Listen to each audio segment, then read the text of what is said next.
Thank you for joining us wherever you are. This podcast episode is brought to you by the Old Ways Actual Play team. This actual play uses the Changeling the Dreaming 20th Anniversary Edition rules by White Wolf Publishing. This actual play is performed by adults and contains adult themes. We welcome you to our freeholds and our dreamlands, but take caution, as there are things that go bump in the night.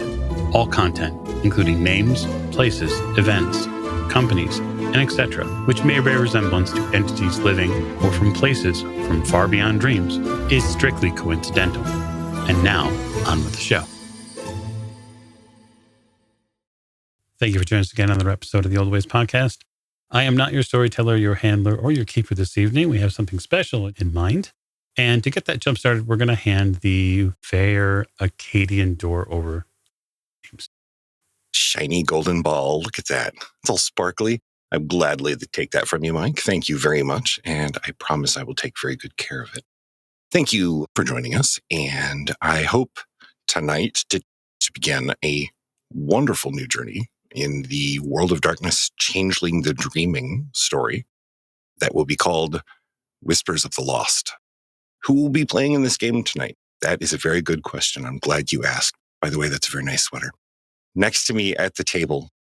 I'm Bunny. My pronouns are she, her. I play Edie Dresner, the knocker, and I'm going to just be adding more beauty to the world one step at a time, whether it likes it or not. I love that. Offensive beautification. You will be beautiful, damn it. All right, and next to you. Hello there. My name is Mare, pronouns she, her. And tonight I will be playing a new character, a nice little Cluricon. Here for a good time, here for a fun time, here for a beating you up time. All those things. We're going to have a good time. I'm excited. Thank you. I didn't hear a long time at any point in there. That is never guaranteed. You know what? We'll see where that roller coaster takes us. And at the end of the table. Hi, I'm Rena. My pronouns are they, them, and I will be playing Kelly Wild, pronouns she, they, and I am the beauty to bring to the world. She is. Isn't she just fashion turned to the left? Fashion. And lastly at the table, but not leastly, you may recognize this voice, folks. We'll see if you do. Hey, Mike, first time here. No, I'm kidding. Yeah, it's Mike, and my pronouns are he, him, and I'll be playing Rowan Stewart. And he's just going to be a bowl of laughs, guaranteed. You know, they always say a bowl of laughs, but I don't know if I'd keep laughs in a bowl. That just seems like something you would want in some sort of sealed bag. I imagine laughs to be squishy. I would imagine if there are any bowls with laughs in them, this will be the game we find them in. This would be the game you would find them in, sparkly bowls with laughs in them. Oh, look at it. It's all jiggly like Jell-O. So the world of darkness is, of course, well, just that. It's darker and usually grittier than our world. But in that dark and gritty world, there are sometimes little patches of sunlight, little patches of happiness. And in those patches of happiness, often we find a certain cast back to legends and stories and dreams of old. And those take the form of changelings.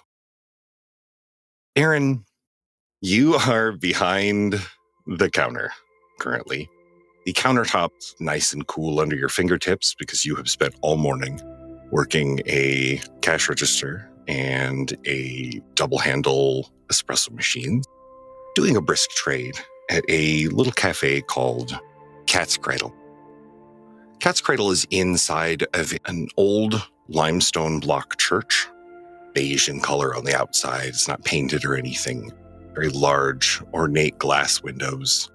The original stained glass windows with beautiful pictures that you assume are probably from the Bible, but you've never really checked. They're just, gorgeous. You don't really have time to inspect the windows at the moment, however, as you have one person in front of you who is asking for a non-caff, tall, no soy latte, and two other behind them that are also waiting on drinks. Ah, yes, that is exactly the barista life for you.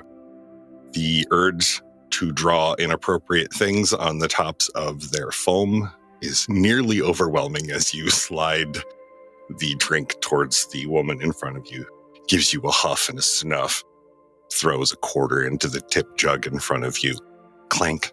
You have a great day. Clicks away in her obviously fake heels. Before you can say anything, from behind the counter, you hear a firm, yet, say, shark-kind voice. Thank you, ma'am. You come again now. And the owner, a shorter, boggin woman with sandy brown blonde hair pulled back in a bun, apron tied kind of folded over. She pats you on the shoulder. Do not let it get to you, sweetheart. She gives you a big smile and offers you a cookie just out of the oven. Oh, I know that the problem's more with them than it is with me. Hopefully that she doesn't take the lid off her cup and accepts the cookie and pops it into her mouth. It is, as with all of Pepper's fresh baked goods, as long as no one goes in Mama's kitchen, the baked goods are divine. Baking seems to be her talent, and with the Boggin tradition for love of home, hearth, happiness, and good food, she really seems to have honed in well on the baked goods and baked breads and such. The inside of Cat's Cradle never smells anything other than fresh coffee, fresh baked goods, and like home to you. Your eyes roll up involuntarily at this cinnamon wonderland you just popped into your mouth. Yum. Is it a keeper? Oh, this one? Oh, this is delicious. I'll take a dozen more. We won't be able to keep them in stock. We are going to sell them, right? You're not just going to eat them? Only the ones that are perfect will sell those, but any of the ones that, are a little crooked, a little oblong, anything like that. Okay. Thank you, Pepper. That sounds like a pretty good deal. Sounds like a good deal.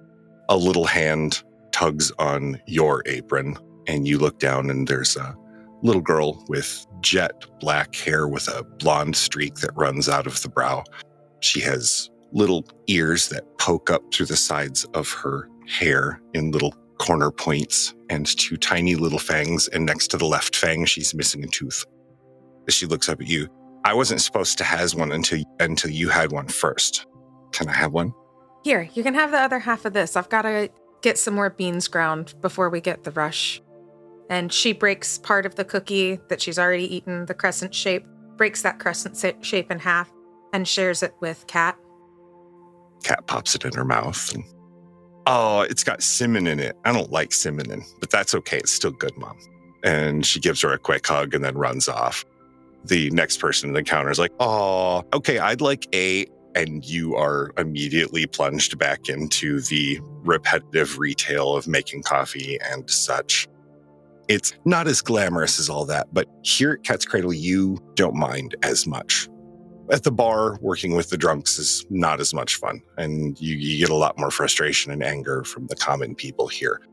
But the calming atmosphere in this place is absolutely wonderful.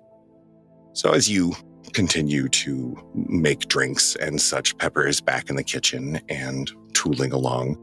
The line clears out, and over the course of about half an hour, the rest of the people there clear out a little bit. So you're wiping tables and such, and Cat comes up to you. Hey, look, I got you a picture. And she hands you a piece of paper with colorful crayon drawing on it. It looks like it's you behind the counter making coffee, and there's a lady on the other side of the counter with a big, screamy, oversized mouth. It looks a lot like the lady in the cheap shoes. Oh, Cat, this is perfect. I'm going to put it right up there next to the register so I can always look at it, because this absolutely captures the moment. You're really an artist. She laughs. Oh, I didn't draw that by myself. Oh? My friend Goldie helped. She giggles. Goldie? Yeah. You've met Gold. Ah. She giggles and kind of winks. And she runs off giggling. Aaron takes the picture, kind of flattens out any of the little crinkled corners on it, making sure it lays smooth, and sticks it down into the front pocket of her apron, next to the booklet that she uses for taking any of the orders from around the cafe. Okay. It is a particularly crinkled piece of paper that looks like maybe Cat dug up in one of the back rooms of the old church here, of which there are quite a few. Always seems to be that there's like one or two more small back rooms. The downside is that they always seem to be filled with crap. Boxes of old crap that needs to be sold, things that you don't know where it came from. And usually Pepper needs somebody to move boxes of old stuff. So you dread when a new room pops up usually, but you do what you do. And, you enjoy your place. So as you go back to cleaning and wiping tables, we will leave you there for a moment. Rowan, currently you, sir, your tie, you don't want to say it's choking you, but it is definitely tighter around your neck than you'd like. There are times when the damn thing feels like a leash rather than a, piece of outerwear. But for this function, you know that wearing at least a good Italian tie is worth it. And this is very good silk, and the suit itself is actually quite comfortable. So anyway, the function you focus back in on is something called the Stanley Project, something you've been working on for a while, and it involves a local charity group. It's a shelter that you're opening up via the mayor's office for underprivileged youth looking for help in society from addiction, things like that. This is actually something you've spearheaded off and on over the last 6-7 months. So this is funny that you should zone out right about now because it's actually kind of a big thing for you work-wise and for the community. So is this a function happening indoors or outdoors? It is happening outdoors. Wonderful. Daytime, nighttime? It is earlier morning. You would say probably around 10 a.m. The area that you are in currently is you are right outside of the new center. In fact, they have 2 large stone posts with little concrete sculptures on the top of flowers, and they have a ribbon tied between them. You don't know if you're going to get to cut the ribbon with the big scissors. The big scissors are here. You want the big scissors. There's a certain part of deep inside of you that almost a childlike glee that's like, I kind of want the big scissors. But you put it to the side for a moment. This is a serious occasion. The mayor turns back and looks at you and your boss. He kind of shakes his head as he's talking in a very positive way. Seems like during this part of the speech, he's actually giving you credit, you and your boss both. It's the hard work of my men here and the part of my crew, my team, to get this city back into a shape that we all know, that we all love. Minneapolis, St. Paul, it's got a home and a heart, and we need to make sure that heart is healthy. There's a little smattering of applause. You can definitely tell that he's kind of going off the cuff here, speech-wise. But he's known for that, to speak from the heart. He's a nice enough fellow. He doesn't really condemn anyone, and for a politician, you've never known him to actually tell any really big lies. You know that if he's telling a lie, it has a good reason, and it's probably a political thing. But you've never known him to be unfair, unjust, and he pays you and your boss quite well. So that's something. However, that being said, he is fairly long-winded, and so for the next half hour or so, you stand in the sun, sweat trickling down the side of your neck, waiting for that ribbon to be cut. Eventually, he does pick up the scissors, gleaming in the sunlight, and cuts through the ribbon. You can feel from the audience a rush as they applaud, a genuine feeling of happiness and of well-being towards the community. And that feeling, as it flows through you, while your boss and the mayor, they smile and they congratulate each other. Your smile, is probably far more genuine because you can feel the glamour that's radiating off of this. This is a good thing. This is going to help people who need help. And it's going to help people who, will be creative and happy in the world and add light to it. So you can actually take 2 temporary glamour. You can add 2 temporary glamour to your pool. Nice. Yeah, certainly I will clap along with the rest of the assembled here, and then the mayor and my boss. I'm not trying to overdo it, but certainly I'm overjoyed that the project's finally launched and all that hard work is paying off. As you look out over the crowd, kind of standing to the side of the stage, you look out over the crowd and you can see that in the crowd, it's probably 95, 96% normal people who are laughing and clapping. But you do see one or two out there that there are little motes about them, or there's something about the way your eye is drawn to them that tells you that they're more your kin, or at least there's something there that is something there that calls to your soul. Yeah, I'd have sunglasses on for sure, James. Clear. So that you can look without being looked at. And an extra pair of big scissors in case the mayor's big scissors don't work out, just so that way we have them. Yep. As you look out over the crowd and you feel this wellspring of energy rolling across you, you notice in a branch on the other side of the crowd, a bird lands and is looking at you. It kind of taps the branch. And what draws your eye is that A, no one else sees it, seems to react to it.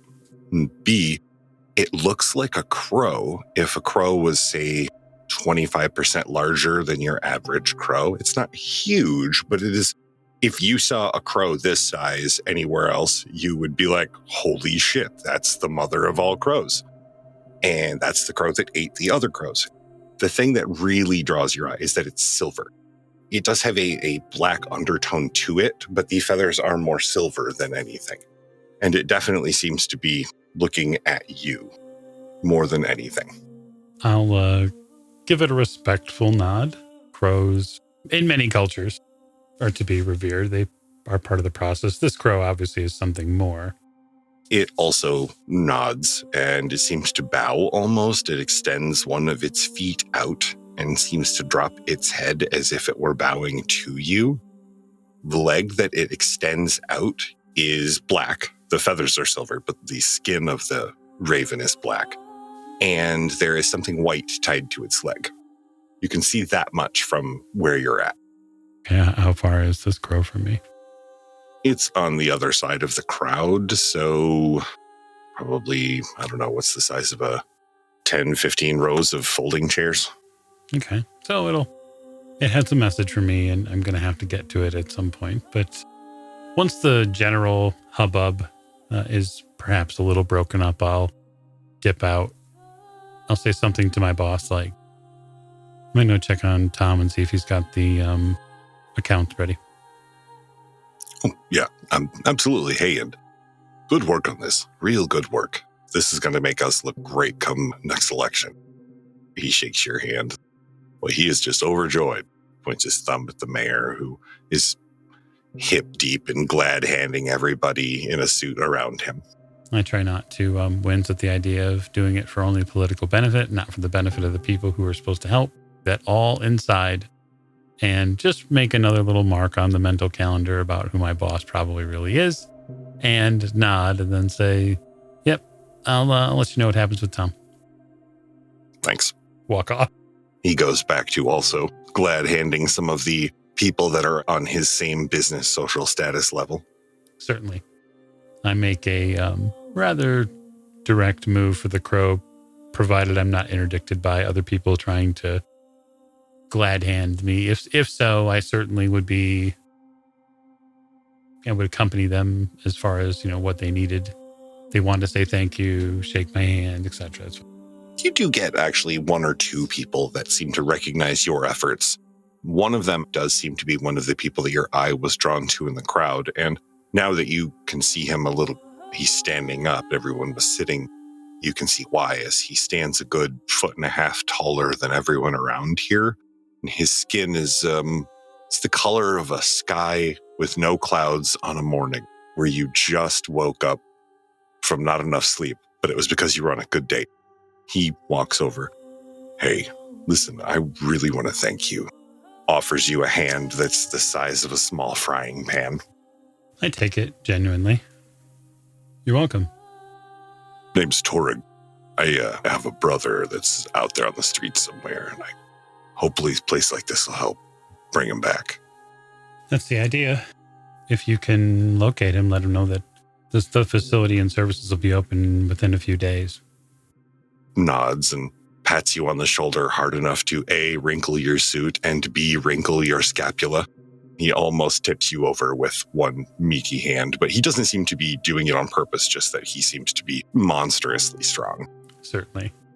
I'm sorry, I'm gonna go get some champagne.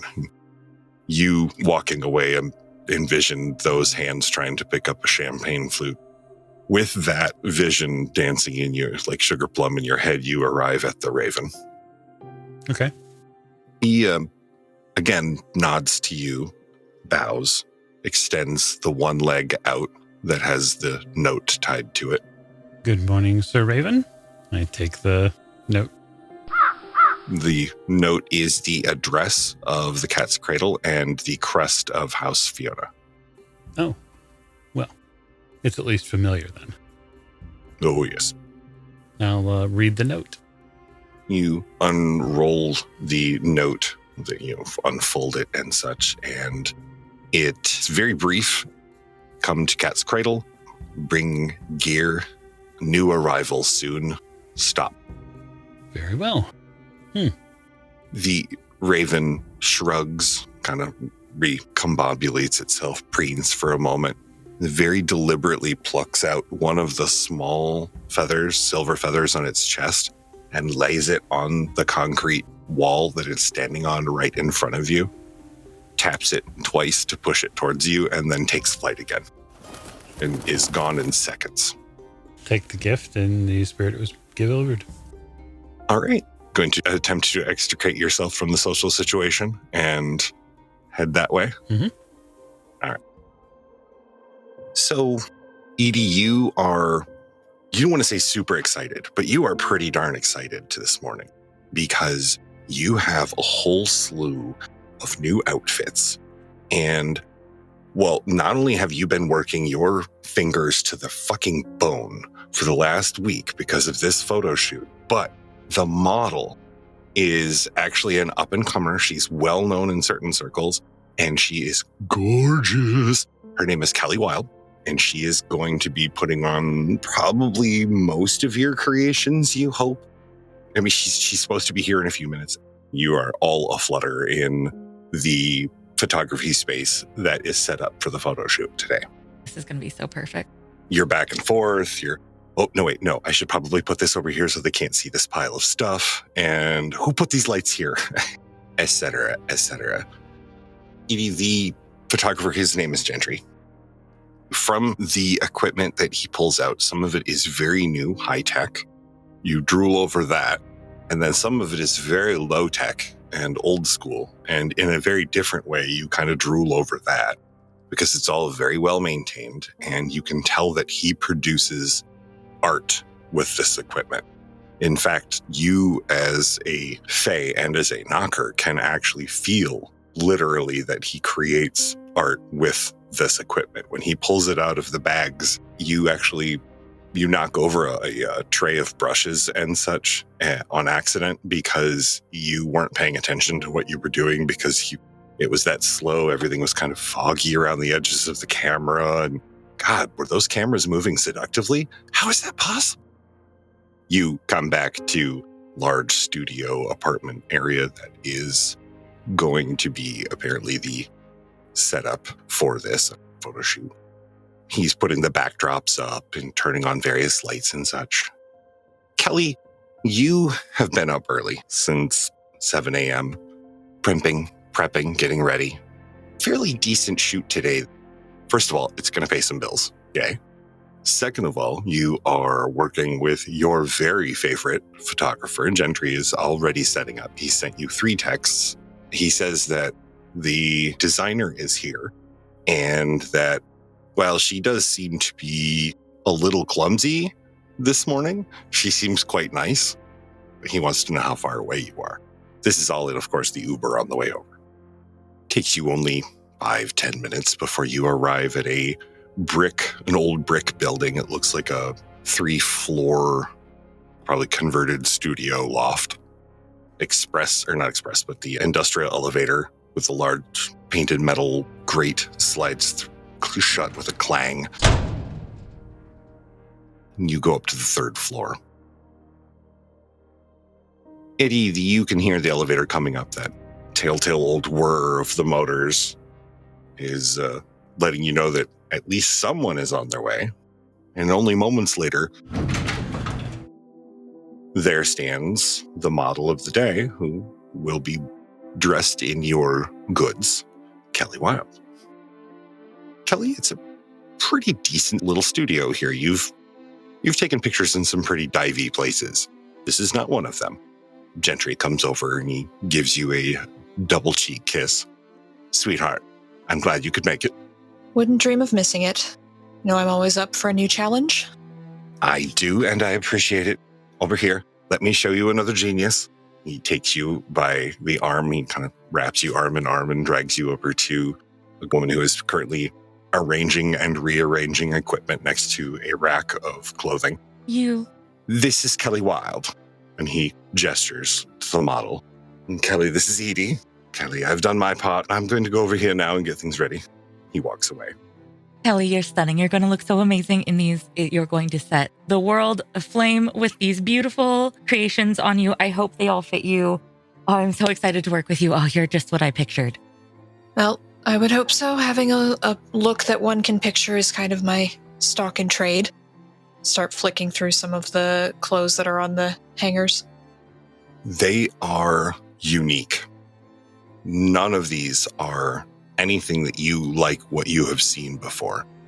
Daring doesn't even come close. You have worn some things from French designers, things from a few Japanese designers.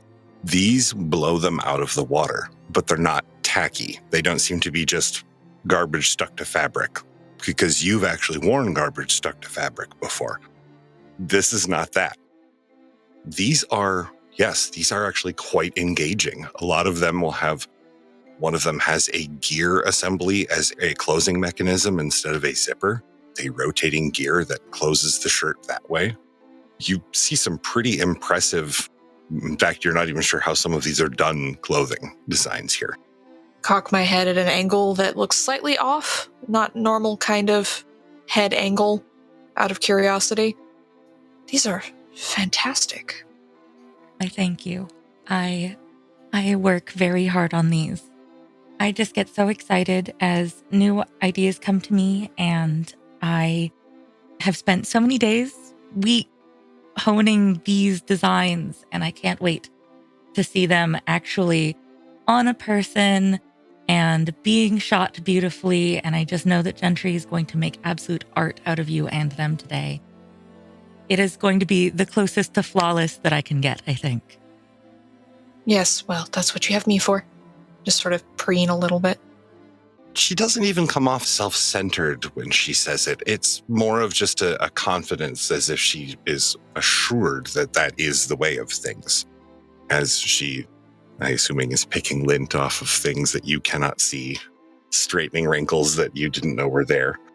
I am fussing over everything. I have the nervous energy of a small, excited child on Christmas, and I am trying to channel that towards straightening things, making sure that every accessory, garment is laying perfectly and as closely paired, matching sets as possible, so that Kelly can easily go for the right things for any changes today, and just trying not to aim that at Kelly. So I'm aiming it at all of the inventory as best I can. A very large, gray, somewhat older house cat comes sauntering out of one of the side rooms. Gentry kneels down. Hello there, Charles Carrault. He rubs him. This is my cat, Charles Carrault. He picks him up. Nice to meet you. He waves the little paw at all of you and puts Charles Carrault back down. The cat seems indifferent to all of this, and then jumps up on the back of the couch next to where Kelly is standing, gives it a good clawing, and crunch, crunch, crunch, crunch, crunch, and then lays down. The morning unfolds before you in the flash of an eye, as there are outfits and there's cameras and there's positioning and floor marking and makeup. Eddie is a ball of nervous energy. Kelly, you have not worked with somebody who has this kind of, you won't say that there's a polar thing, but you at one point, a zipper breaks on one of the corset dresses as it's supposed to go down and it snaps. Eddie, do you want to make me a willpower roll real quick? Oh, absolutely I will. I love that one die tried to escape. What's the diff? Difficulty is going to be 7. 1 success. Okay, 1 success. You barely make it out of the room before you feel that tirade bubble up through you, and it's already well past your larynx and coming up between your teeth before you manage to run out of the room. Kelly, Eddie, at one point, the zipper snaps and she stands up the zipper tab and the whole mechanism in their hand. And they start to say something. Their eyes get very wide and they run out of the room real quick. And then you hear a noise that you're pretty sure is mostly swearing, but it makes your ears blush. You're not entirely certain that those words came out of Eddie. And then she comes back into the room and she seems not calmer, but more controlled, I would assume. Goes back to attempting to fix the zipper. Oh, after I come out of the room, after I've calmed myself, I'll take one of the many pieces, my bandolier of sewing equipment, and I will pull it out and I will start tinkering and repairing the mechanism. I just had to get it out of my system first. And it seems whatever happened was exactly what she needed as she sits down and begins mending it in a flurry of thread and glue and UV epoxy. And there's some needles there. And I'm pretty sure you saw a magnet at one point, and she's getting it taken care of. And you are currently comfortably sitting on the couch waiting, absent-mindedly scritching Charles Coralt behind the ear. You hear a voice next to you that says, "Well, she does this fairly frequently. That's fine. She needs to get it out of her system, I think." By sitting, I've got one leg draped over the armrest of the couch and the other one just sort of stuck out the other direction. And I'm sort of leaning back on one elbow while I'm scratching the cat because it's impossible for me to sit normally on any space. Right. Sprawling and kind of draped. Yes. And just sort of look up at Gentry's little frenetic, little more frenetic than I'm used to. Priscilla would never. But she's very talented. Gentry, actually, you look up and Gentry's across the room. He turns around. "I'm sorry, sweetheart, what's that?" He pulls earbuds down. What? Oh, I thought you said something. Nothing at all. Nope. Just blink. No, it wasn't him. Look around. Is there anyone else there who could have said something? You see Eddie, you see you, and you see Charles Coralt, who stretches out his beans really long. Now, if you'll excuse me, he turns around so that you're scritching the other side of him, and he settles back in and looks you in the eye. Yes, better. Go on. All right. Now I'm having imaginary conversations with a cat. I really shouldn't have had that third energy drink this morning. Suda's always telling me not to. 3 is a bit much. Between 7 and 10 o'clock. All right. Just absent-mindedly scratching at the cat and giving a sort of quizzical look with one eyebrow. Eddie, as you're filming, or as you're currently frantically attempting to fix this zipper and almost done, you hear behind you a lot of chirping and squirping of cat sounds and some rumbles and some chirping. You look back and Kelly is eye to eye, face to face with Charles Coralt, still scritching, but staring at them intently and making little chirpy purring sounds. At least they get along. Kelly, Charles Coralt, he was just talking to you. You're having a hard time putting that back into its box there. I mean, I've always understood animals to some extent, not understood them as talking, but we've gotten along super well. And I'm just thinking it's gotta be, like, I didn't sleep super well, and I had all those energy drinks, and I'm just imagining things. I imagine things quite a bit, especially recently, so cats can't talk. And so I say out loud, "Can you?" Well, no, of course we can't. It jumps down and rubs up against Eddie. Cats can't talk. It would be ridiculous, wouldn't it? Especially if we could all just converse with each other anytime, having lengthy conversations about your well-being without you knowing it. Boy, that would be frightening, wouldn't it? But then again, Charles Corral jumps up on the table and hunkers down to be comfortable again. Most of us are too lazy to do such. I think without realizing it, I've slowly moved to a normal human being sitting position, just staring, like double blink, like this can't be real. Eddie, make me a perception alertness roll. 2 successes? Kelly has sat up straight, completely straight backed, and is sitting very, very still, very quietly, and is staring at the cat. And you don't want to say more pale, but they're a little more pale than they were when they came in, even with the makeup on. Are you all right, dear? Oh yes, completely fine. Nothing to worry about. Just had too many energy drinks this morning, that's all. I do get it. Caffeine is a cruel mistress. And she just goes straight back to working, noting that that's weird. And that isn't usually the case with too many energy drinks, but I don't know how to ask. When you turn back, Eddie, to do work, on top of your bag of materials, there's a small blue cat. It's bright blue, like electric blue. And it jumps around, bounces around for a moment like it's playing with the yarn on top of, or like it's playing with the threads on top of your bag. And then it just kind of, and stops being. The threads lay back down where they were. Kelly, you also see this. Kelly, you know you just saw that. Edie, that was a chimerical cat. Not unusual, but it spontaneously appeared and then spontaneously discorporated. That is extremely unusual. I would say so. I'm going to look around the room to see who else noticed. Just you and Kelly. Charles Corral is looking at it too. Not unusual, although, because animals quite often will interact with chimerical things. Yeah. I didn't know you were using holographic projections for this photo shoot. That's pretty fantastical. I mean, I've done it before, of course. I've worked with one of those sorts of things on a shoot just about 6 months ago. But that was a very realistic looking one, except it was blue. Edie will just stop at we and sort of look like she's searching the space in front of her face for the words. You will find that I am a big fan of whimsy.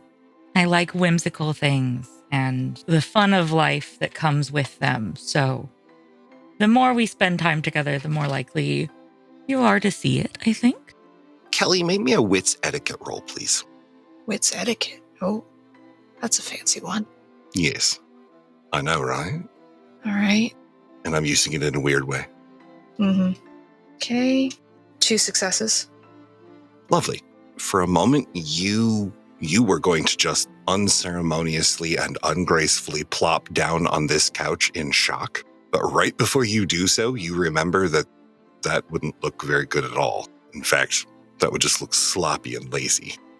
Edie, Kelly almost swoons to the couch in this graceful way that if you've ever seen somebody attractively swoon before, Kelly's done it. You lean back on this couch as right in front of your eyes on the back of the couch, a small, same size, but a small and very long green cat appears. It's got an extra few sets of legs, so it's almost like a centipede cat. And it looks at you. When it says brute, the root part kind of echoes as it discorporates. It almost kind of unspirally turns to confetti and light, and then those stop being as well. You are seeing this too, right, Edie? There was a green cat. It's a projection, right? How closely does Gentry seem to be paying attention? Currently, he has his earbuds in and he has his music. You can hear his music from his earbuds from over here. You know, Kelly, that when Gentry is gearing up to take pictures, he kind of zones out. He's not going to be here for a while. Yes, I saw the caterpillar, for lack of a better... It's so many legs. Caterpillar. That's a funny joke. Oh, caterpillar. I get it. Yes. Kelly winces briefly and intentionally, subtly looks away from Charles Carroll. I did not intend for so many cats to be at the shoot today. But they aren't at the shoot. It's just lights or projections or something. And by this point, Kelly has squirmed gracefully somehow into another weird stretched out position with one arm draped over the back of the couch and the other one dangling down towards the floor. It's just made up. It's not. What do you mean that you didn't expect there to be so many cats here? Actually, your position, you only lay there for a moment like that before it becomes fairly uncomfortable. Your butt is kind of uncomfortable, and it takes a moment or two more to situate and scooch your butt. It would help if whatever you're sitting on you weren't sitting on it. It feels like a coiled up sweatshirt or like some sort of big pillow. Kind of squirm around and shift myself up to half-seated position and try and feel under what's there so I can move the sweatshirt or something. It looks like whatever it is. A coil of furry rope. Not the weirdest photo shoot tool that I've had. Well, this one is quite odd, in fact, because it seems to be attached directly to your butt or the base of your spine, as it were. And in fact, as you trace it back up, you can feel each time you touch it. If you didn't know better, you would say it was a tail. Jump up immediately, like that sort of panicky jump straight up to the feet and look back. Edie, she now has a very puffy tail that's sticking straight out from the back of her butt. That after a moment or two, the puffiness kind of starts to go away. Do I register what's happening to them right now? Would I understand?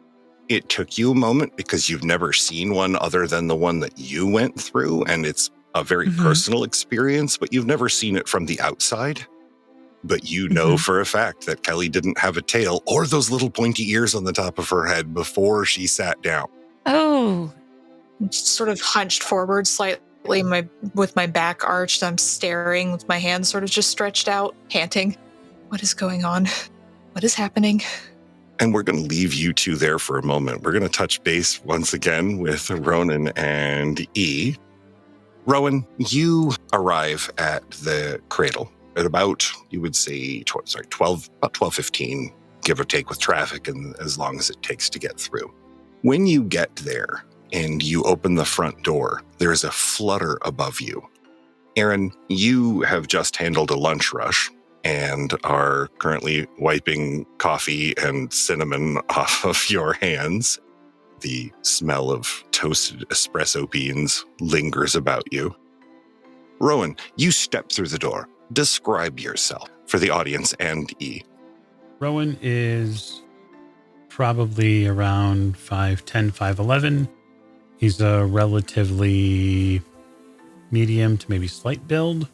He has somewhat angular features, long straight hair, which has been pulled back into sort of a ponytail, although it's fairly thick. The front end of his hair is sort of kind of all over the place. It's not very manageable. And somewhat probably fair skin, not pale, but fair skin. And if he's coming in from the outside and he knows that Cat's Cradle is relatively a safe place, he'll take off his sunglasses and he'll put them in his sort of blazer pocket. You can see his eyes from across the room. They are as green as an emerald. Brilliantly green. In fact, they're kind of hard to take your eyes off for a moment because, holy crap.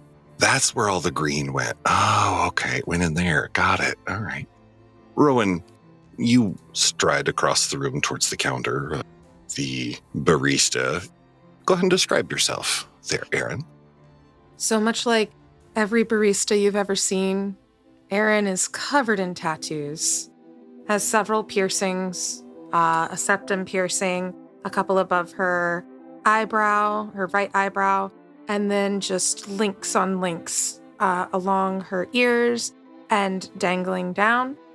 Her hair is a shock of bright red with bouncing curls that stick out from underneath a black beanie with some illegible band name embroidered on it. And she is both cool, confident, could be scary, but also looks like she would be the one to beat up the right kind of people, the ones who really do need beating up while rescuing kittens. She has that energy about her, as well as a bright, dazzling smile. Of course, now that there are no normal mortals here, you can see each other, obviously, as you truly are. Your face seemings shine through, as the Cat's Cradle is also a place that contains a small bale fire in one of the rooms, making it what is called a freehold, a place of natural magic, glamour that flows through you. It's also why you can't do shift after shift here, because only the freeholder, the person who can control it, can be here for long periods of time. Cat seems to get kind of a grace too, because she's a child. You're not sure if the rules are just smushy or it's just because she's so darn cute. Anyway, you obviously recognize Rowan as he takes his sunglasses off, the bright green eyes. Of course, he's not dressed in his usual work attire for what you're used to, but as he walks through, above his head, a silver raven flutters in and lands on one of the higher counters so that it's right next to the two of you. It bows to you, Aaron, and extends one leg. It seems to be holding a note tied to the leg with a piece of silver string. And it just stays in that position and patiently waiting. Aaron looks between the raven and Rowan and back a couple of times. New friend? As she reaches over to begin untying the knot on the leg. Perhaps it's a fun message. Oh, I love fun surprises. You know how I love that. And she begins to unroll the note. Of course, it has the sigil of House Fiona on it. The silver raven is a noted messenger, especially in the area of House Fiona. The message itself says, "A quest for knight and squire true. A new one arrives. A quest for you." Ooh, truly are getting some new friends then. It sounds like it. Pepper comes out of the back room. "Why is there a bird on my counter?" Oh, don't worry, she's clean. And Aaron sticks out an arm to get the bird, to encourage the bird to go onto her forearm. The bird lands on Aaron's forearm. It weighs more than you suspected, so there's definitely a significant jostling. There's a jostling, but at the same time, Aaron straightens up, perhaps a little more straighter and more poised in that moment than the slouching hipster that usually stands behind the bar. She will scritch underneath the raven's beak for a moment and then look to Pepper. It seems that the two of us have a little bit of business that we'll need to take care of. Is there anything you need me to do? I've got everything wiped down. Everything's been ground up, packaged up, the remaining bakery items. Anything else need? Or could I perhaps dip a little early? You can leave early, of course. That's fine if it's official business. You know how it is. Especially for the house. I do know how it is. That's fine. But, and Pepper looks at the raven. Not in here. Not anymore. And the raven kind of almost looks bashful. Aaron pets the top of the raven's head as if to say, don't worry about her, and encourages to go up onto her shoulder. Pepper scratches its head briefly. It's nothing. It's not you. That would be a pain to explain to the health inspector, of course. Indeed it would be. So how was work? Oh, the usual. Angry patrons, happy patrons. But there is nothing quite like watching someone as they take that first sip, though. That's when I know I really made one. Oh my goodness. I made a Frappuccino today that you would not believe. It had everything. It had sprinkles. It had whipped cream. It had a separate type of whipped cream. Then on top of it, I sprinkled just a little, little couple cookie crumbles. It was really delicious. As you are, I assume, heading back to your vehicle? Heading out? Okay. Well, I mean, we'll head out for sure. Once you get outside, the raven takes light and disappears into the sky around the corner of a building. Meanwhile, in the Loft of Insanity, Kelly, you are currently standing here, and you have more appendage than you had when you got here. There's definitely more. You glad that you were born with good teeth and that you didn't pay for dental work, because you feel like your teeth have altered a little, just a little. The two of them on the top and two of them on the bottom now are pointy. Are you seeing this? Oh, yes, I am. And I feel like I need to help a new friend with a new, I don't want to call it a problem, a new look that they have. Here's what we're going to do. And she starts pulling out fake furs that sort of match your ears and tail and like putting them near the makeup station. I'm going to pull out packages for fake teeth that are sort of similar to your new sharpness. And I'm going to take the teeth out and pocket them really quick, but put them by the makeup station also. And just turn back to Kelly and go, no need for Gentry to not think that this is some fun thing I'm doing. Oh God, I'm bad with secrets though. Oh, this is going to be a problem. Bad Chen in my photo shoot is a new experience. Okay, we'll try this. Right? He might think they're fake, right? Kelly and Edie, while you are figuring this out, Rowan and Aaron, when you get out to the vehicle, there is actually a raven larger than the other one. You think maybe it's the one you saw earlier, and it is sitting on the hood of your car. I go over to it. It taps the glass once, twice. Okay. And you hop in. Aaron, I assume you get into the passenger seat? Absolutely. Is it a convertible? Yeah, of course it is. It's like one of those where it was like a nice BMW back in like 1988. So Rowan has 3 dots of resources. He's got it's a decent, yeah. You have the new BMW. So Cool. you get in, Aaron, you close the door. He turns it over. It purrs like a kitten. And then you hear a sound of many feathers all fluttering at once. And in the back seat, there is now a gentleman who is wearing a silver suit. He has black hair, a small of frame with a very long and pointy nose.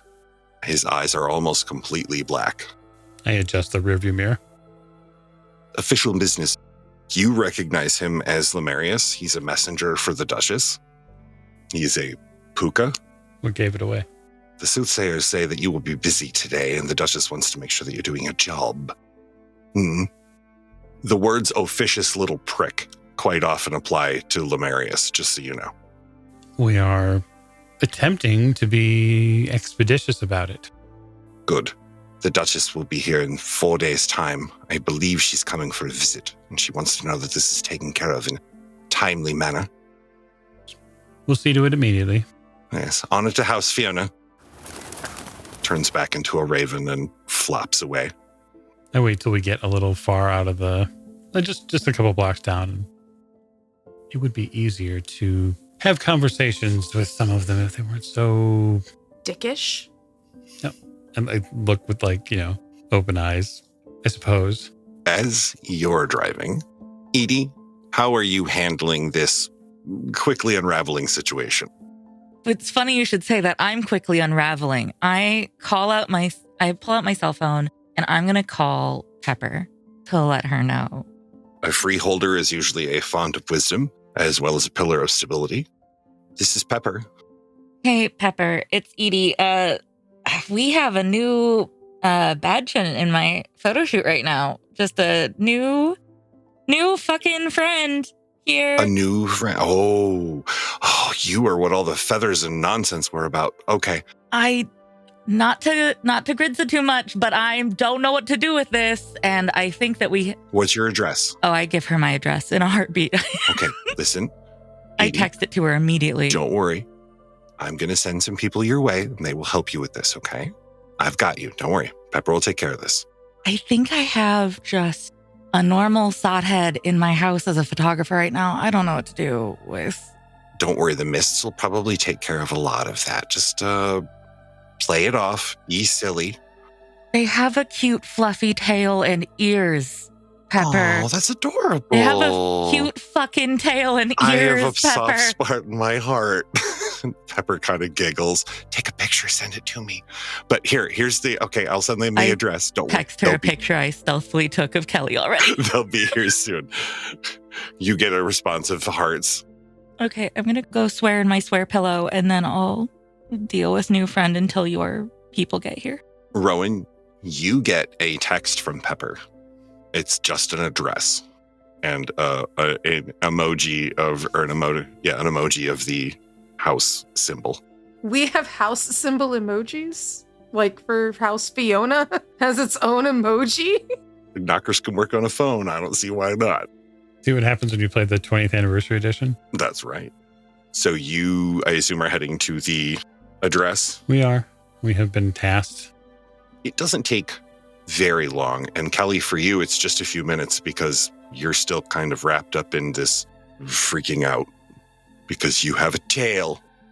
What snaps you out of it is the sound of the elevator once again whirring. Someone else is coming up, and that means someone is going to see you like this. Edie. Someone's coming.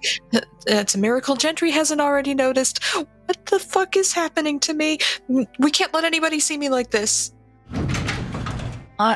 Honestly, Kelly, you seem real sweet, but I don't think I should be the fucking one to... This is some real above my pay grade shit right now. Like, I make some clothes. I work retail. I have an Etsy store for a living. Like, I don't...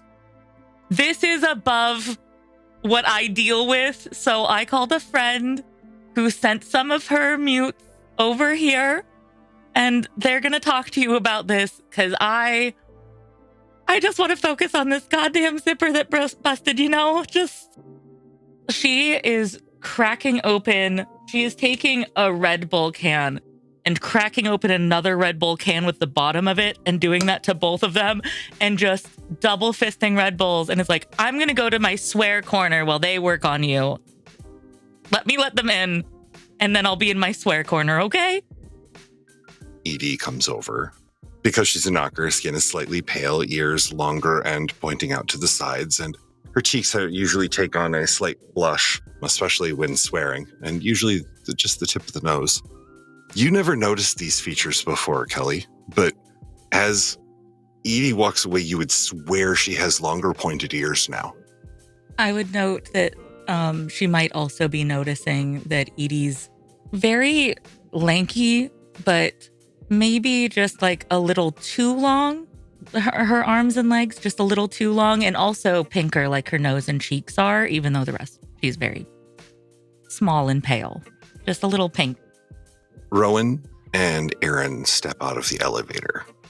For reference, Kelly, you don't know that you have ever seen a male or female or computer-generated image of a person that's as attractive as the man who has just stepped out of this elevator. And it's not cringy attractive. There's something about him that's just, if you could bottle that, you'd be fucking famous already. The woman that is walking next to him is a tattooed and somewhat, you don't want to say surly, but she has a smile on her face amongst the piercings and the tattoos and large reef of red hair that is threading to envelop the room. They walk out of the elevator. They're smiling, but they definitely seem genuinely concerned for you, not that weird false concern that like security guards get, but they don't come running out and tase you or anything. The two of you approach and you see this woman has pointed ears that are sticking up off the top of the head. They're little fangs when she speaks that you can see, and a lashing tail that occasionally the end of it flicks wildly, as she seems to be fairly agitated at the moment. I can only imagine. And in this moment, as all the four of you are currently looking at one another with what can only describe as chaos building like a sneeze, we are going to leave you here for the moment. and wait for episode 2. Episode 1 was called Your Time Has Come. We will see you all very soon for episode 2. Thank you for joining us. And I'd like to thank all of our Patreon supporters, especially without you. None of this would be nearly as awesome or as nearly as possible as it is. I'd like to thank my cast, and we will see you all episode 2. Thank you. Good night.